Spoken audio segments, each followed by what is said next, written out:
bill, insurance wouldn't cover, whatever it is. There's lots of reasons. Incarceration, coming out of jail, you come out with nothing, and it's hard to get a job once you've been in jail. And so all these different things happen that can start the fall. People will end up usually transferring into a car. So you see a nice car out on next to all the RVs and stuff that we've seen, and it's like, that nice car, there's a family living in there. And then that's fine, but dad's out trying to do something. The kids are off at school, even from a car, and they're trying to do something, and then somebody tows the car away. Now you're on the street that night. When you come home to what you thought you had and there's nothing left, then that's now you hit bottom. Now we can start giving you some little services. It just doesn't add up. People end up falling into addiction and alcohol abuse because they're on the street. Because to deal with the trauma that happens just from one night of being on the street, and people victimizing you, and people after you, and gaming you, trying to get what you've got. Yeah, because there's so little out there for you. And some mental illnesses actually create alcohol and drug use because they're trying to medicate themselves and they don't know how to, or they're trying to feel normal, or sometimes the mental ill society is really hard to help because they don't actually know they're mentally ill. So it's really hard to convince somebody that you need help because and you can't take them. You can't force them unless they're like really in a bad state. Like if you can't use the bathroom by yourself, if you can't feed yourself, if you can't clothe yourself, these are qualifiers for where I can, you know what, I'm taking you now and we're going to go put you someplace safe. But you have a right as a citizen to rot in your own clothing in the rain. You have a right to do that if that's what you want. And it's hard for some people to see that they want to do anything else. It's really difficult. This is a challenge in America because people do have these rights. And so we can't just force them into a concentration camp or anything and force services onto them. And drugs and alcohol problems are not exclusive to people being homeless. They're in our own homes. There are plenty of us who know people in our lives that have drug and alcohol problems, but they can still function and go to work, and they can still live with you and be a terrible roommate or brother or whoever they are being to you. There's that stuff happens. Did you have a question back there? Oh, no. Okay, sorry. I thought that was yeah. My mom's cousin, she has mental issues and she also struggled with drug addiction, but she was homeless for like a short period of time, but her parents helped her get back up on her feet, and now my mom's helping her find a job and all because it's hard for her to do it on her own. Yeah. Good for your mom, and it's good really for hard. you guys to be compassionate. I mean, we've got people on the street right now who are facing getting towed because there's a 72-hour ordinance that you can park for up to 72 hours in one location. Now you have to move up to a block away to not get towed. Well, if you're living in that RV or whatever that is, you're moving every 72 hours, you got no money, you run out of gas, or your engine doesn't start, or whatever that is. Now Your you're battery in a real dies. jam. Well, you can get a gas voucher. You can walk down over here, leave all your stuff, walk over there, or catch a bus over there, get a voucher from the Opportunity Council, and they'll give you some money for some gas, and then it's an all-day event to get some fuel in your car so you can move. And it's like that with a lot of stuff. It's an all-day event to go find food. It's an all-day event to get some boots on my feet. You got to talk to 6 different people. We've got to do better than that. People like us, what we do is we go out on the street and I'll look at you and say, you look like you need some new shoes. Let's go get you some shoes, kind of thing. We have donors who give us used clothing and stuff, blankets, everything. We look at people and assess them and ask them, always ask them. Yeah. Don't presume you know what people need. But you could, I've got a relationship with a lot of them, and they'll be like, I'll look at them and say, you look like you need a hat today. You want a hat? I'm like, yeah, I'll take a hat. Okay. Yeah. I have clothes in the back of my car. I have tents. I have water, and sometimes I have garbage bags just so they can help clean their place up so that they don't get noticed right away by other people. And you had a question? Well, it's kind of more of a comment, but I had a family member who suffered from drug abuse and alcohol use, and they got in a really, really bad car accident, and they can barely walk now, but they've been doing really, really good ever since they stopped using drugs. Wow. Wow. And that's a great story. And a lot of times this happens because this is family. And we were speaking earlier Thank you for about sharing. points of connection that people have.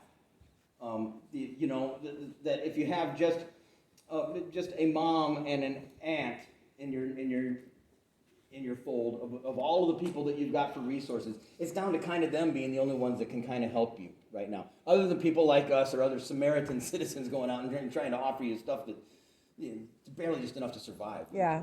You know, Or just a Band-Aid. But if you have a bigger family structure, you got grandma, you got aunts and uncles in this county or whatever, you know, most of those people statistically don't fall all the way down. Somebody grabs them up and says, "You're on my couch. I got you. You know, you can take my car. You got yours towed. Take my, you know, that happens." But the problem is, homelessness is on the increase largely because of housing issues. And when housing issues get to a point where I can't go to mom's house because mom is on a housing program and I'm not allowed there or she loses her house.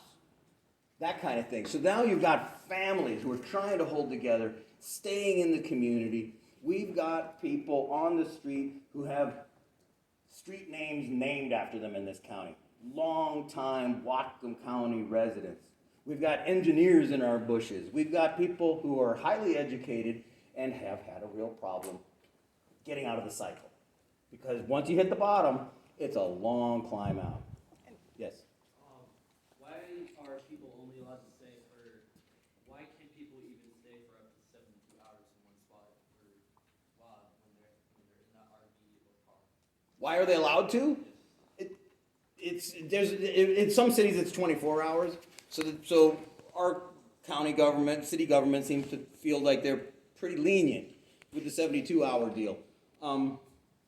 And it's really for people who live, you know, in the neighborhood, and some people, like your neighbor, might collect too many cars, and then it might bother the other neighbors because it's taking up the parking spaces. So these ordinances weren't made to go against homeless people. It was actually made to get along with your The ordinance community. is, yeah, so if I drop the transmission on my truck and I leave it there for the next 6 months, my neighbor might have a problem with that kind of thing.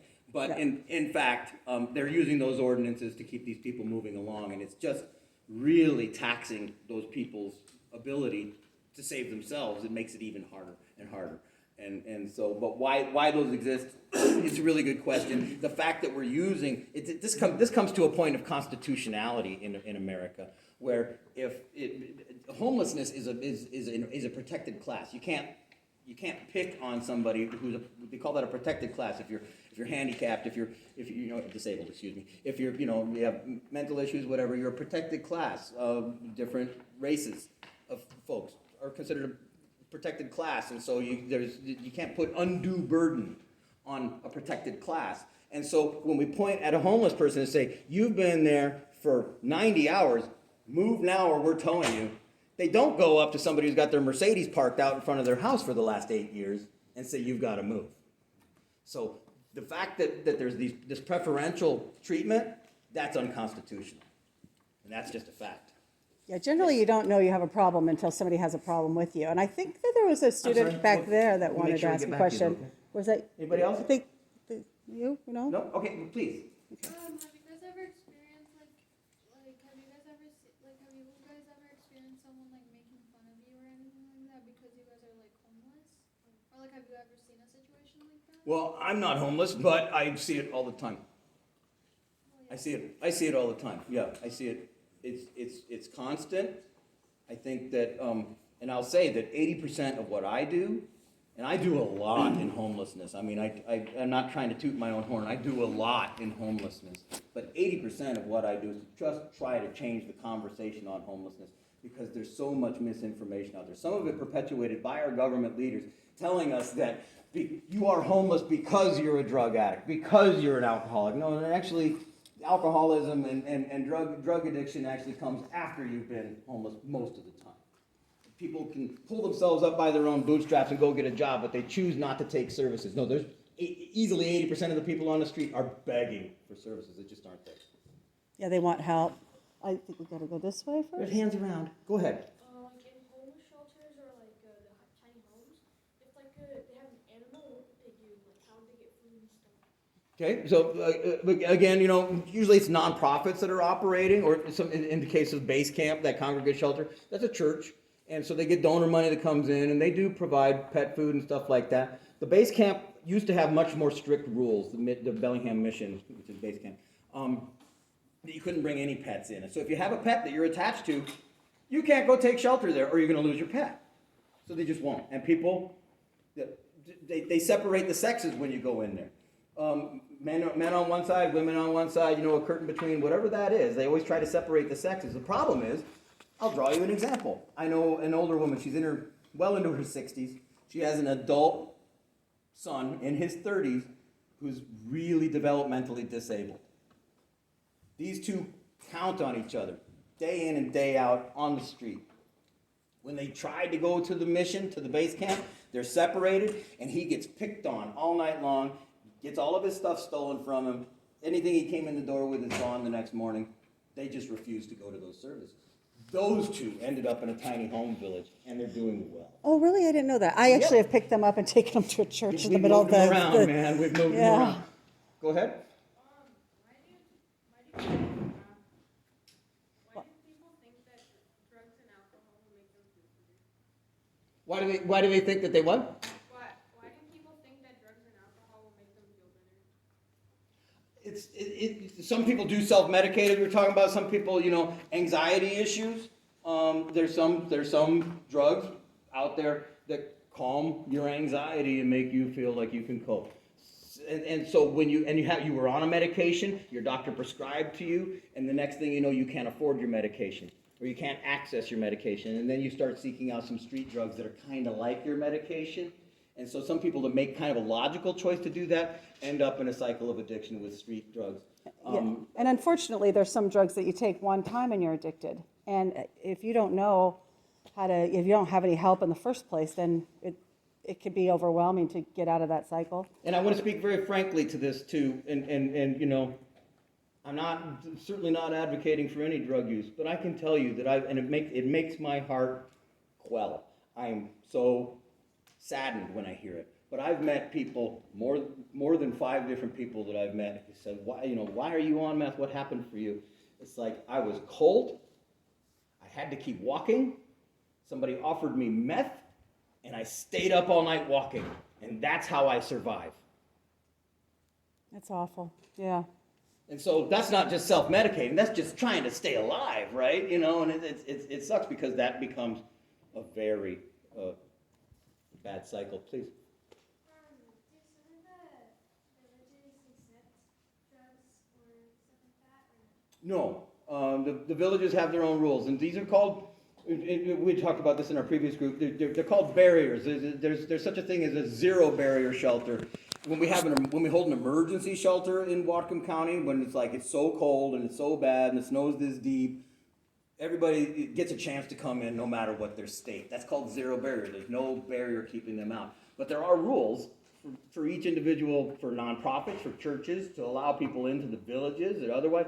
I mean, in villages, you have to be able to get along with about 20 plus people in an area, and if you're really disruptive, you're not going to be working out in that village, and you might get asked to leave. And it can happen. It's really sad because you feel so good bringing somebody off the street, and then all of a sudden it's like you have to make a big decision and kick them out immediately because they're causing harm to other people. And you have to take the village as a whole and take care of everybody in it. Why I'm advocating for tiny home villages is because, like I said, this was the sheltering that we used to have in our county and could still stabilize people from even getting to that point. That's the housing aspect of it. But the sheltering aspect of tiny home villages is that people get to congregate together. They get to pool their resources. It's so cheap. Unity Village in Fairhaven, 25 people in there. I don't know what the current numbers are, and I've been dissociated from those. I used to run that, but now I'm with another nonprofit called SOS, Serenity Outreach Services. Unity Village in 2020 ran at $1,600 a month for over 20 people. Now, how do you get by so cheap? And that $600 of that was just for outhouses in that village.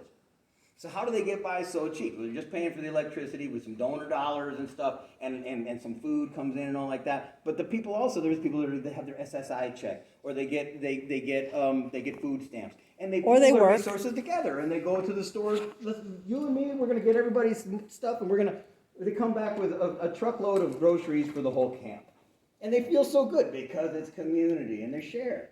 And so, yeah. I actually found somebody on the street, and he became homeless when he was on the job, and this beam fell on his toes and cut off all his toes. So he was really, he was afraid he wasn't going to be able to walk. He was in a lot of pain. He lost his job, and I happened to go up with him and another person, and I helped them both equally all the time. Well, one person absolutely was never going to stop drinking or doing any drugs he could get his hands on.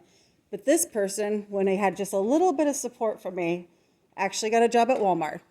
Actually went in before Homes Now had Unity Village, they had Safe Haven. And it was a tent community before they could build all the tiny homes. And he went in there, and then he built the tiny homes as part of it. And now, because he has a job, he pays $150 a month as rent at Unity Village. And he has like older adult children who have like issues themselves, and he helps them out. And so he might never really, this like environment really works for him in his life, and he finds a lot of support. So it might be a permanent location for him, whereas other people might transition in and out. We have a lot of hands up, so maybe we should. And tiny homes are not the fix-all, but they are a big part of it, and it's also a big part of changing the conversation. When you have a tiny home village in this neighborhood, and a tiny home village in that neighborhood, and in that neighborhood, you're sharing the load so that it's reflective of the amount of people who are homeless in your community. Well, a small amount of them are going with this group of people, this community. And these people bake them cookies, and they come and say hi to them, they meet them. Next thing you know, this person is willing to mow your lawn for you for cheap, or help you lift the couch up your stairs or whatever. These are people in your neighborhood, in your community, and it's just a matter of acceptance. We do know that wherever tiny homes have been in Whatcom County, where tiny home villages have been, there's been a 30% reduction over 30% reduction in crime. Yeah. There's been a great deal of garbage pickup and everything. So things get better in your neighborhood when tiny home villages come in. People are really afraid of it because of the bad narrative, because of we're sure that the druggies are coming to rip us off kind of thing. Yeah, And in fact, once they've got a space that's all their own, they really want to keep you out. Yeah. Because they finally got a place where they can hold still. It's mine. Their self-esteem goes through the roof because they've got a house. So sometimes we refer to those voters as the NIMBYs. They're not in my backyard, folks. So you might have heard some of them around like saying, we don't want them in our backyard. And honestly, nobody does. We all want them to have a home and have a community. But with numbers like I was just saying, with $1,600 a month, as you know, not everyone's going to run like that. Yeah. But with under $2,000 a month or whatever for a village, that's an insane amount of money that you're saving instead of the money that we spend on cleanups, on sweeps, on repairing our fragile ecosystem from the damage done by campers down by the creeks and stuff, on and on and on.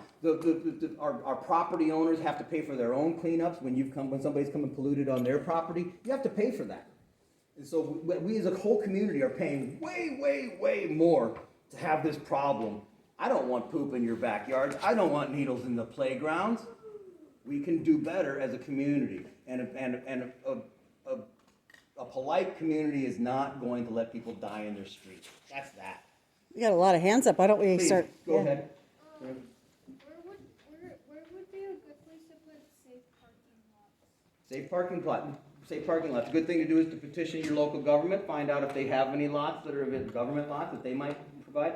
It is the job of government to provide shelter, even though they pushed it off on the private sector historically for decades through the history of America. In fact, if you read the preamble to the Constitution, one of the promises in the preamble of the Constitution is why the document's written. All the amendments, first, second, third, fourth, all of the amendments are written to back up the statement that is the preamble. You know, we the people part, all that. Well, right in the middle of all that, it says promote the general welfare. This is the goal of America, to promote the general welfare. That means that there's got to be a line that we don't let our citizens fall below, that we don't just let them rot in the streets. And that is government work. And we're here to help them get back about the work that they're supposed to be doing. Okay, let's go with the back here. Okay, He's had his hand up for a long time. Yeah, go ahead. It depends on how much wood costs. Years ago, it cost us $3,000. Then with the wood during the pandemic and the supply went up to $6,000, and now it's gone back down to around $4,500 per home. for tiny And homes. that's constructing them with designs that we have. There's also manufacturers, there's a manufacturer in Ferndale, there's a manufacturer in Everett that are cranking them out and selling to governments. And those are probably And they, higher. and they are, right around over $6,000 or whatever like that. But they're prefab and they're in like, palletshelter.com, if you look them up. Yeah, and that. Out of Everett, they have panelized houses that come in, they just stand up the panels, they put the roof on, they can build you an entire village in one day. Yeah, and my quote was a whole bunch of volunteers. So you got people coming with painting and people hammering. Yeah, So and Homes Now was without any government help other than they provided a lot. But Yeah. it really should start with a government lot. Yeah. I mean, if you can afford to get a group of people together to buy a lot, you will be able to lower your barriers. Okay? What I mean by barriers in this case is like at the Homes Now ones, it's not like Homes Now doesn't want to help families with kids or teens or doesn't, but they can't. The city won't allow them. It's their lot. Yeah. And the city says, no, we won't have kids in here. And no, that is, and so you're kind of limited on some of the things you can and can't do when you're working with the government. But again, it's also up to us to change the government's mind on what they should be providing. yeah, these two kids, their hands are going to get tired. So what if we get like a group of people together who are willing to put in a little bit of money to buy a lot and then help make tiny homes? Yeah, we believe in that. There for are sure. there are nonprofits lined up ready to work with those people. Absolutely. So, I mean, I'm with SOS, Serenity Outreach Services. If a group of people were to purchase a piece of property and wanted to make that happen, we would work double hard to try to make that happen for those people because and nonprofits will do that work with you. Again, it's our job to kind of bring it along, to hand off. It is government work, but we need to show them how. Yeah. We need to, and I don't mean that in a rude way or like, oh, we're going to show the government how to do stuff. They just don't. What the system that we're using isn't working, and we're exponentiating our homelessness. And that's normal. I mean, when an earthquake happens in Haiti, our scientists go in and then they explain to everybody how to rebuild their houses so that 20,000 people don't die. So we just had another earthquake in Haiti and 2,000 people died. Well, everybody says, wow, we just had another earthquake and 2,000 people died. You know what the scientists said? Yes, that's bad. But we went there after the 20,000 people died and we told them how to rebuild their homes and look at how much better they did. It wasn't 20,000 people dying this time around. It was 2. It was 10,000 less. It was 18,000 less. Yeah. So I mean, Yes. these are the incremental, and this, Okay, yeah, okay, right we get here. Yep. Where do the companies get the money to make the houses that isn't donated? So everybody works and pays what's taxes, and so our city government usually gets our taxes. So yeah, Homes Now was particularly built so that it would do it all without government. They intended to do it that way, and it was a hard battle to do that. But they got volunteers, donors to bring in materials and labor, and they built them themselves with donated materials and money. But you take that's how the Unity Village model. Swift Haven is another village that is in near Civic Field in Bellingham. It was stood up differently. Again, no government money comes to the nonprofit, but at the same time, the nonprofit did accept a site from the city and the buildings. They actually bought the buildings for it. And the people who stay there also don't have to pay. And they don't have to pay. There is a rent that you can pay, like you say, $150 or 10% of your income. And if you don't have income, you don't have to. And everybody has jobs to do. Everybody has to be part of the community. So sometimes it's your turn to clean the bathrooms or do the kitchen or do the.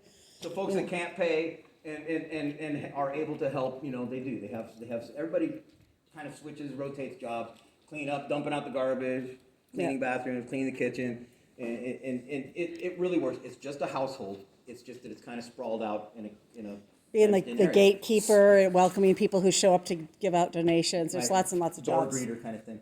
Yeah. Like in any household, We have all more have hands over chores. here. Yes? How come they don't like having kids or teenagers in the same house with their parents? Because of the risks of having adults and kids in the same environment, and they're afraid that bad stuff will happen, and so they just try to avoid that. And they have specific housing models, like they have Lydia Place and I can't remember all the names of them, but Well, Agape House, Yeah, they, Agape House is another one that's put up by the Lighthouse Mission, and they have, I believe, only 3 spaces, I think, for families with kids. Lydia Place has a handful of spaces, and of course, there's motel vouchers as well, so that it's one of the focuses of Bellingham and Whatcom County government to not let families with children stay on the street for very long. It's why you'll see more single men on the street in general, because everybody else has kind of been invited into services. And men tend to feel more capable to be on their own. I'm just gonna camp this summer, I'll be fine, and then things happen, and no, you don't get to just go back and get an apartment again. You don't just get to buy another truck. You're gonna have to spend the winter out here, and then the cycle continues, and then drug abuse and other things happen, trauma. another weird thing is I used to volunteer for about 8 years at the food bank, and people would have to bring their letter to show me like they were a person who lived in Bellingham in order for them to get food. And some people would bring me their hotel keys because that was where they were living. They didn't really have, everything like organized. Don't get mail there. Yeah, it was really obvious to me. It was a really big case of people, and there are certain hotels that are specifically for this. They're really not open to the public, so the whole hotel's full all the time. I don't know who was next, but I think you had your hand up. ICA hand, we'll go with you. So some people have been living homeless in their car for so long that like they don't really even want to like get off that anymore. So what if we build lots for them to park in? Sure. We like and that I will idea. acknowledge that. And there's a narrative that I think there's a little too much narrative that people don't want to get out of there, because believe me, trying to live in a car